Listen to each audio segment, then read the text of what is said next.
I'm not saying it. And how this book says land does not belong to Autonomous Council. This book. So what does the 6th schedule says over land right as per para 1, para 3, 1A of the 6th schedule?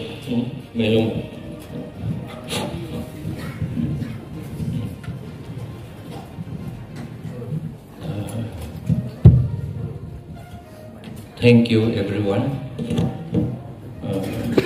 We respect the opinion of all the resource person here, and I have already said earlier also, this is not entertainment, it is for knowledge. Knowledge is power, after all.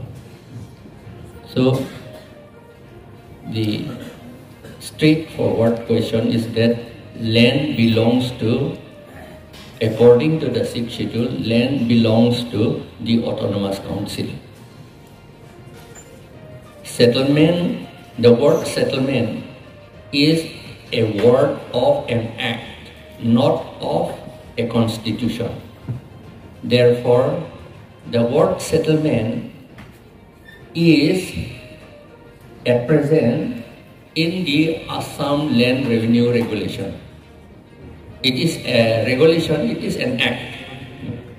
It is that Assam Land Revenue Regulation is not a constitution.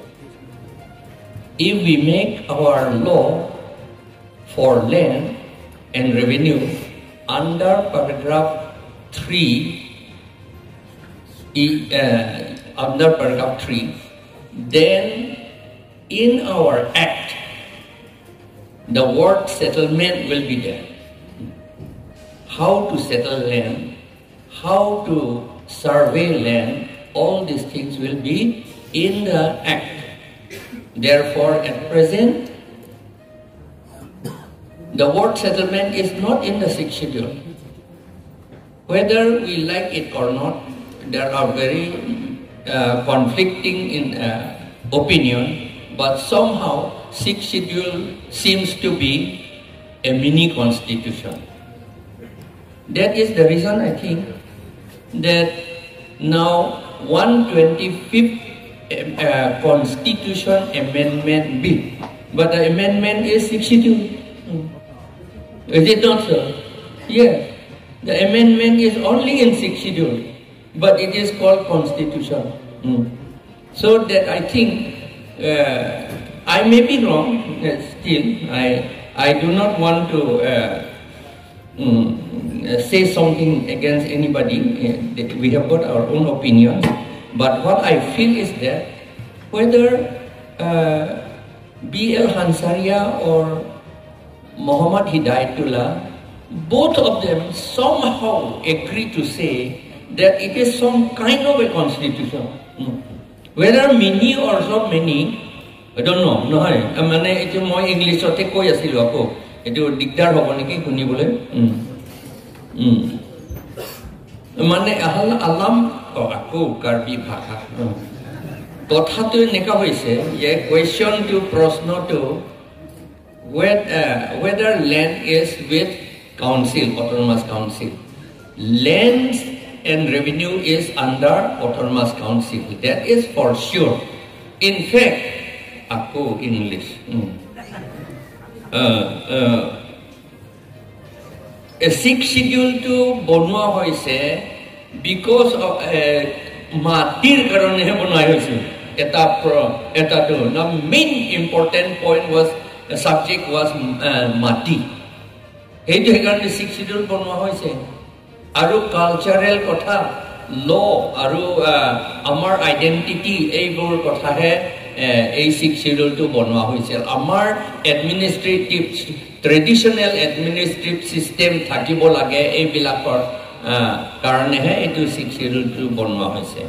Hei karone B.L. Hansaria ji kobo ba Muhammad Hidayatullah ji mane noko তেওঁলোকো এটাৰ এগ্ৰিমেণ্টটো হয় যে এইটো 6th schedule to কিবা এটা কনষ্টিটিউচনটো হয়। সেইকাৰণে যিটো 125th amendment Constitution Amendment Bill. They, etia 125th Constitution Amendment Bill. Amendment to kintu 6 schedule he amend korise. Kintu koise Constitution. Hetu. Only 6 schedule he amend korise. Sir, for amendment of this Nai hetu moi nai a Constitution hobdo to bujabolo hetu koise. Koisu. Hekan etu to Constitution to hoy aru. Ji holeo eta Constitution to hoy. এই মাটিৰ কথাটো এইটো বুলি মই ভাবো আৰু কিবা আছে নে মোক সোধা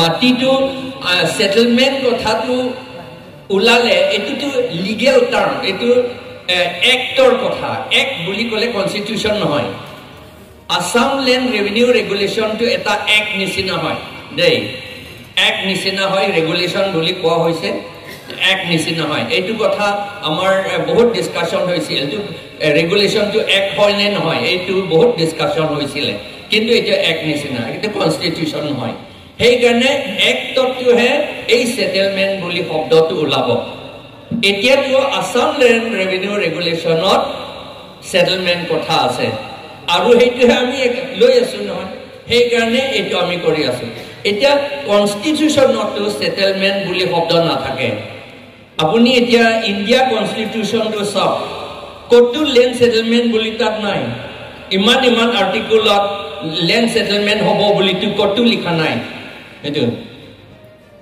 কিন্তু হেইটো বুলি পেলাই যে ইন্ডিয়া গভৰ্ণমেণ্টে ল্যান্ড সেটেল কৰিব নোৱাৰে বুলি তো নহয় ল্যান্ড সেটেলমেন্ট কৰিব ইন্ডিয়া গভৰ্ণমেণ্টে আইন বনাব তেলগে বনালে অলৰেডি আৰু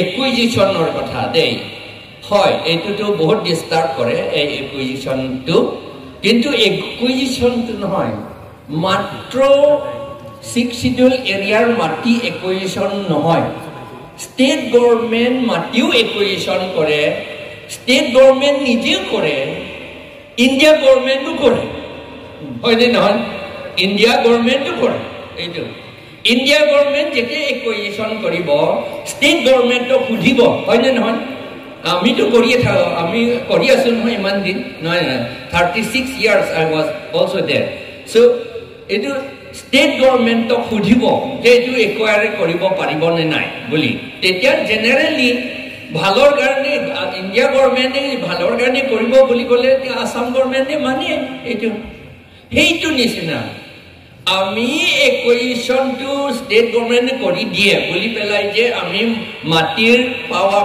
পাৱাৰ আমাৰ শক্তিটো মাটিৰ ওপৰত নাই বুলি ক'ব নোৱাৰে এই কথাটো যে স্টেট গভৰ্ণমেণ্ট বা সেন্ট্ৰেল গভৰ্ণমেণ্ট একুয়াৰ কৰিব খুজিলে আমাৰ কাউন্সিলকে সুধিব লাগিব এইটো কাউন্সিলকে সুধিব লাগিব এইটোকে পাৱাৰ বুলি কয় সুধিব লাগিব যে দিব হ'ব বাৰু বুলি সেইটোকে পাৱাৰ বুলি কৈছে এইতে কথা বস্তুটো পাৱাৰ বুলিটো বেদ চকুৰে দেখা নাপায়তো কিবা যে ফুৰি থাকে উলমি আছে এনেকাটো নহয়তো এটো দেখি নাপায় এইটো আমাৰ যিটো কয় আমি ৰিপ্লাই দিছো মোক সুধিছিলে মই ৰিপ্লাই দিছো এনেকা এইটো এইবিলাকহে পাৱাৰ হয় আৰু কিবা আছে নে মই আৰু বেছি নকওঁ আৰু ইমানেতে যেতিয়ালে মোৰ কথাখিনি সামৰিলো Sir, isi question dolan lada mo pen eleton